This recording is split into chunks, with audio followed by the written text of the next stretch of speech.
wash the baby bella mushrooms and slice it up.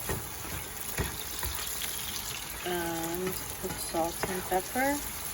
And I may add this too, because I couldn't find time. I decided to make the mushrooms I sauteed into a burger steak. A burger steak sauce for their lunch tomorrow. Since the kids are at school. So I'm just gonna I just added a heavy whipping cream. And I'm gonna add a little bit of sour cream.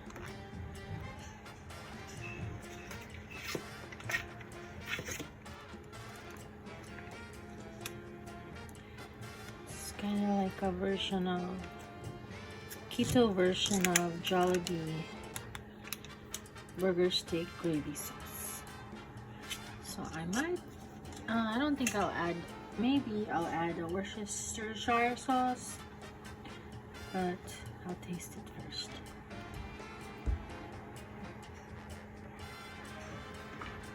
So I'm cooking a lot tonight because our regular chef is on strike.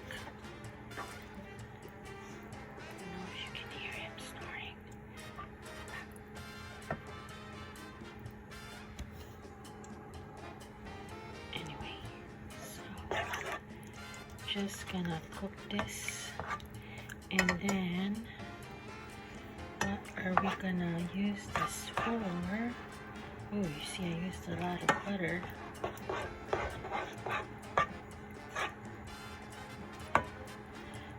I'll show you what it can be for. Tomorrow I will just ask my kids to use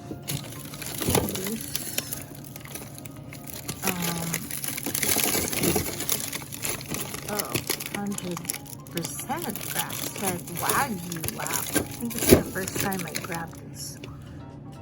And then they can put it on the sauce. So there's the sauce cooking, and that's gonna be not putting any flour, cornstarch. I don't have almond flour, so it's just gonna be a creamy mushroom sauce on the beef patty. Easy, quick dinner.